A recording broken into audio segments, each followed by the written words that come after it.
السلام عليكم، شراكم؟ إن شاء الله تكونوا كامل بخير وصحتكم بخير. معكم صابرين. اليوم إن شاء الله نديرو لاغوسيت تاع شراك العريان، الوصفة الجزائرية التقليدية. يجي بزاف بنين طري يهبل. راهو ما شاء الله كنت درتو ديجا معاكم صافي لونطون، صافي واحد 3 سنين وحنعاودو معاكم. وهاد لاغوسيت مختلفة شوية على اللي قبلها ويخرج بنة. هذه الوصفة التقليدية.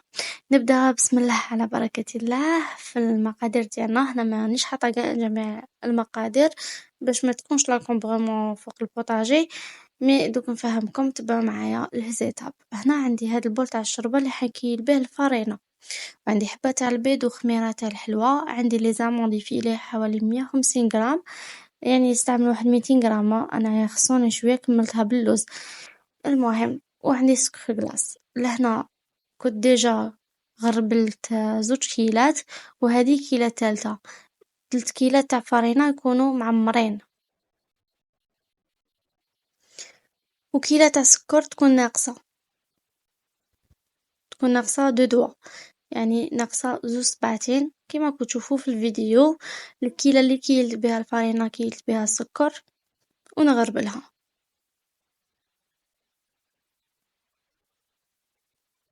ندخل هذاك السكر مع الفرينة في بعضهم،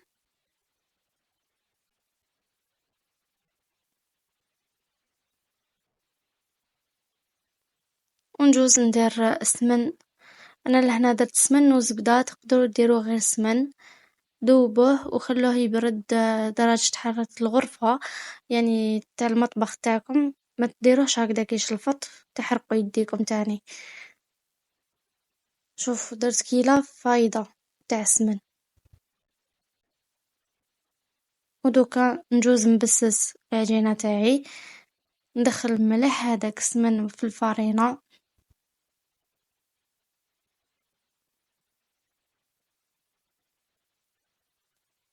بهذه الطريقة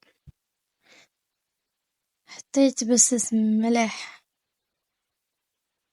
ندخلو مليح هذاك السمن.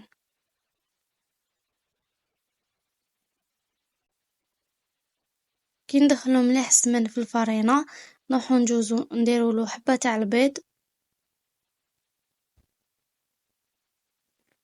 ونوجدو كاس تاع الماء والما زهر، ومغرفة صغيرة تاع خميرة تاع الحلوى. شوفوا المغرفة شحال صغيرة، مديروش مغرفة كبيرة بزاف. هاوليك الماء زهر ديالي. ودوكا درت كاس تاع ماء والما زهر. انا خدات لي كاس كومبلي، صديق مع بالكم الفرينة نوعية تختلف، كاين اللي تشرب وكاين اللي ما تشربش. لهنا زدت مغرفة صغيرة تاع لافاني. ودوكا نبدا نلم في العجينة ديالي بالماء والما زهر. ابداو ديروا غير بالعقل بالماء والما زهر حتى تلم لكم العجينة. بالك وتخرج لكم جرية بزاف وما تخرجش يابسة. تخرج العجينة كي تشدوها في يدكم تكون مليحة، ما تكونش تشقق، باسكو اذا جاتكم تشقق تسمى مخصوصة الماء. وما تجريوهاش بزاف، كيما راكم تشوفوا في الفيديو راهي هايلة هكذايا. شوفوا كي ديروها اون بول كيفاش تكون ليس وشابة. دوكا نخلي العجينة تاعي تريح واحد 2 سوايع ولا 3، خلوها تريح مليح. فوالا. ومن بعد هاتيك نروح نوزنها. هنايا عندي 3 كيلات تاع اللوز. تكوبات لا كاميرا ما فهمتش علاه. شوفوا هذا هو الكيل اللي كيلت به. كيلة صغيرة كيلت بها 3 كيلات تاع اللوز. انا لهنا استعملت لوز بالقشور، وكيلة تاع سكر ناقصة 2 دوا. يعني دايما السكر يكون ناقص على اللوز في العقدة ديالنا. زدت مغرفة كبيرة تاع الزبدة ولا فاني. وتقدروا ديروا القرفة. كاين اللي يديروا القرفة، اللي ما تحبش القرفة ما ديرهاش، مي زمان كانوا يديروا القرفة. ونبدا نلم فيها بالماء والمزهر حتى نتحصل على عقدة شادة روحها. انا لهنا استعملت اللوز بالقشور. نحب اللوز كي يكون بقشورو. تقدروا تستعملوه مقشر، وتقدروا تستعملوا الكاوكاو، ماشي لازم تستعملوا اللوز. حاجة اللي تكون عندكم استعملوها، ما تقيدوش روحكم بالفيديو. نتوما دو الفكرة دو الوصفة وطبقوها بالحاجة اللي تكون عندكم. فوالا شوفوا هكا يجي شاد روحو ما يجيش بالك وتجروه. شوفوا ماشي جاري وماشي يابس، هكذا يكون طري.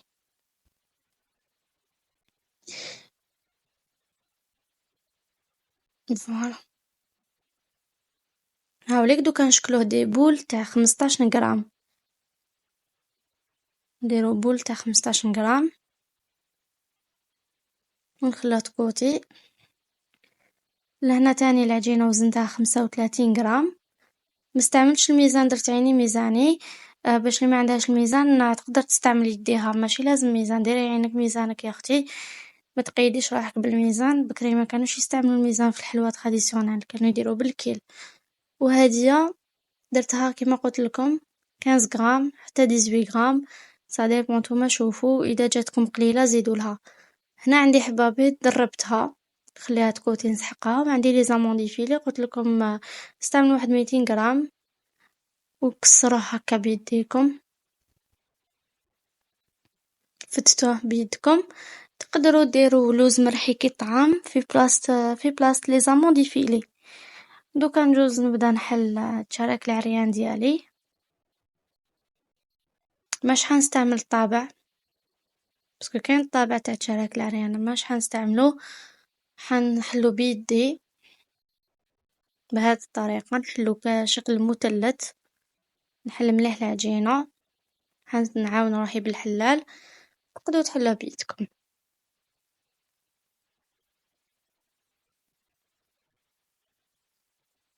هنا تقدروا تستعملوا جريوره باش يخرج لكم هذاك الشكل تاع الزيكزاك، تقدروا تستعملوا جريوره.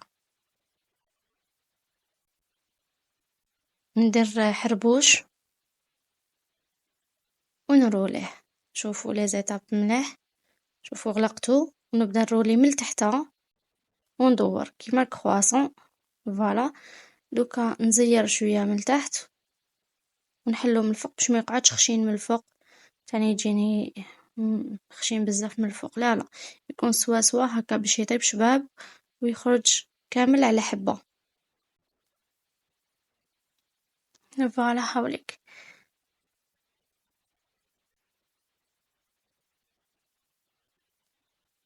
دوك نغطسو في البيض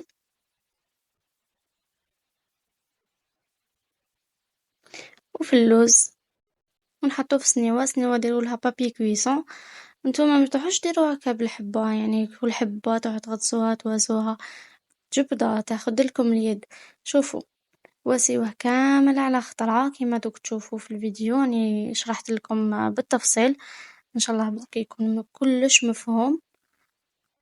ديروا هكا حبات وجدوهم ومن بعداتيك رمضوهم في اللوز هكا باش تسهلوا عليكم الخدمة.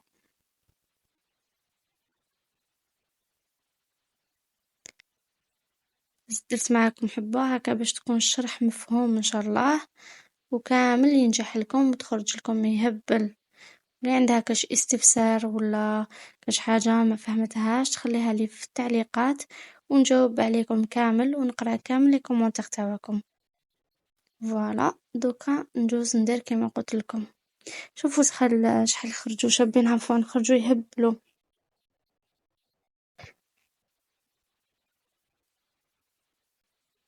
مرغدهم كما قلت لكم تقدروا ديروا لوز مرحي في بلاصة لي زاموندي فيلي. درت ورق الطبخ في السنيوة باش ما يلصقليش وندخلها طيب على درجة 180 درجة. اذا كان فوق تريسيتي شعلوه فوق ولتحت وخلوه يطيب حتى ياخد هاد اللون. ودا كان تاع الغاز كي يطيب من التحت شعليلو من الفوق.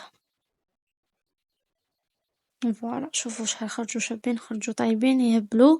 هنا تقدروا ديروا لهم سكر غلاس من الفوق كيما هكذايا، ولا تخلوهم بلا به السكر غلاسي من الفوق كي تحط تروحوا حتقدموه. وما تنسوش ديروهم في الكيسات كي تجوا حتحطوهم في لي بواط. وهذه هي الوصفة تاع نهار اليوم، ان شاء الله تنال اعجابكم ونتلاقاو ان شاء الله في وصفة جديدة. تبقاو على خير، سلام.